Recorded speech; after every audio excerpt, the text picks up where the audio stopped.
Hi hello. ఇది చాలా ఎండాకాలం, చాలా హీట్గా, వేడిగా, హీట్ వేవ్స్ అన్నీ వస్తున్నాయి.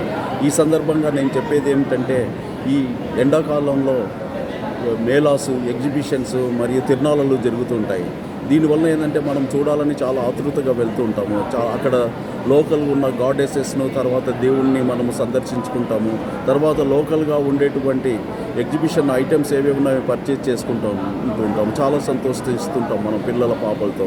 కానీ ఇక్కడ ఒక విషయాన్ని గుర్తించవలసింది ఏమిటంటే, ప్రాణాంతకరమైన విషయాలు కూడా జరిగే అవకాశం ఉంటుంది. ఎగ్జాంపుల్, నేను ఈ మధ్యనే కర్నూలు జిల్లాలోని తర్తూరు గ్రామంలో ఒక తిరునాళ్ళను వెళ్లాల్సి వచ్చింది. అది రాయలసీమలో వన్ ఆఫ్ ది ఫేమస్ తిరునాళ్ళు. అక్కడ నేనేమిటంటే ఆ రోజు రాత్రి అక్కడ తిరునాళ్ళలో పడుకోవాల్సి వచ్చింది. పడుకున్న సందర్భంలో రాత్రి 2 గంటల ప్రాంతంలో ఎలుక వచ్చి నా చిటికల వేలును కొరకడం ప్రారంభించింది. తర్వాత చూస్తే రక్తం బాగా వస్తున్నది అక్కడ.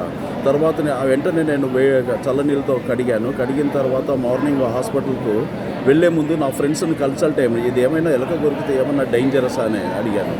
చాలామంది నా ఫ్రెండ్స్ చెప్పడం ఏంటంటే, ఏం కాదులే, ఏమవుతుంది, అదే పోతుంది, కొద్ది రోజులు అయిన తర్వాత అన్నారు. మరి కొంతమంది ఏమన్నారంటే, ఇది చాలా డేంజరస్, ఎలకలు కొరకకూడదు, అది పాయిజనస్, కుక్కలాగా ఎలాగ కొరికితే ఎలాంటి పరిణామాలు ఉంటాయో, ర్యాబీస్ లాంటిది వ్యాపిస్తుందో అలాగ వస్తుందని చెప్పడం జరిగింది. నేను వెంటనే కర్నూలు జిల్లాలో టౌన్లో ఉన్నటువంటి జనరల్ హాస్పిటల్కి వెళ్ళడం జరిగింది. ఎమర్జెన్సీ విభాగంలో 6 o'clock హాస్పిటల్ వారు చాలా బాగా ట్రీట్మెంట్ ఇచ్చారు. 3 ఇంజెక్షన్స్ ఇవ్వడం జరిగింది, చేతులకు మరియు నా మక్కుకు గాను ఇవ్వడం జరిగింది. అదేవిధంగా తర్వాత ప్రతి వారానికి ఒకసారి వచ్చి మిగతా ఇంజెక్షన్స్ వేసుకోమని చెప్పడం జరిగింది. నేను వెంటనే మళ్ళీ హైదరాబాద్కు రావాల్సి ఉండడంతో హైదరాబాద్కు వచ్చేసి ఇంటర్నల్ డిసీజెస్ కంట్రోల్ డిపార్ట్మెంట్ హాస్పిటల్కి వెళ్ళాను. అక్కడికి వెళ్తే మరి ఎక్కడైతే నాకు ఎలుక కొరికిందో అక్కడ కూడా ఇంజెక్షన్స్, యాంటీ ర్యాబీస్ ఇంజెక్షన్స్ వేసుకోవాలని చెప్పడం జరిగింది.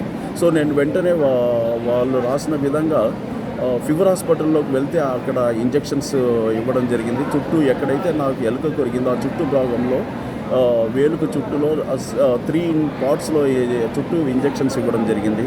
తర్వాత మరి ఒక ఇంజెక్షన్ కూడా ఇవ్వడం జరిగింది, అది మక్కుకు గాను.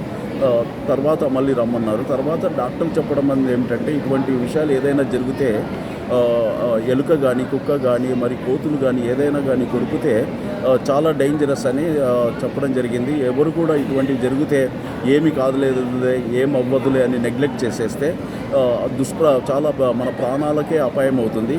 ఇందులో భాగంగా ఇంకొకటి చెప్పాల్సింది ఏమంటే, నా మిత్రుడు ఒకరు, వాళ్ళ రిలేటివ్ ఒకరు సమ్మక్క సారక్క జాతరకు వెళ్ళడం జరిగింది. అక్కడ ఉన్నప్పుడు అక్కడ ఉన్నటువంటి వేస్ట్ మెటీరియల్ పారేయడంతో అక్కడ నుంచి కొన్ని దోమలు వచ్చేసేసి దోమ వచ్చి కుట్టడం జరిగింది. అతను పెళ్లి కాలేదు, అతనికి తెలియలేదు ఏమైంది ఏంటి అనేది, యంగ్ ఫెలో. తర్వాత ఏమైందంటే ఒక 1 week తర్వాత జ్వరం రావడం జరిగింది. హాస్పిటల్కి వెళ్తే చెస్ట్ అవన్నీ కూడా ఇన్ఫెక్షన్ అయిపోయి ప్రాబ్లం రావడం జరిగింది. దాంతో ఎక్కడ ట్రీట్మెంట్ ఇచ్చినా కూడా అది నయం కాకపోవడంతో మరణించడం జరిగినది. సో మై డియర్ ఫ్రెండ్స్, మీరు ఎప్పుడైనా కానీ ఎండాకాలంలో కానీ ఇంకెప్పుడైనా కానీ తిరునాళ్ళలు, జాతరలు, ఎగ్జిబిషన్స్ వెళ్ళినప్పుడు చాలా జాగ్రత్తగా ఉంటారని, ఏదైనా అనుమానం ఉంటే వెంటనే డాక్టర్కి వెళ్ళి చూపించుకొని ట్రీట్మెంట్ తీసుకోవాలి. మరి ఇటువంటివి కొరికినప్పుడు మాత్రం హైదరాబాద్లో నారాయణగూడ ప్రాంతంలో ఈ స్టేట్ గవర్నమెంట్ హాస్పిటల్ ఉంది. అక్కడ యాంటీ ర్యాబీస్ డిపార్ట్మెంట్ ఉంది. అక్కడ మనము ట్రీట్మెంట్ తీసుకోవచ్చు. ఎప్పుడైనా ఏమైనా జరిగితే కూడా మీరు అక్కడికి రెఫర్ చేయొచ్చు. Thank you very much friends. Bye then.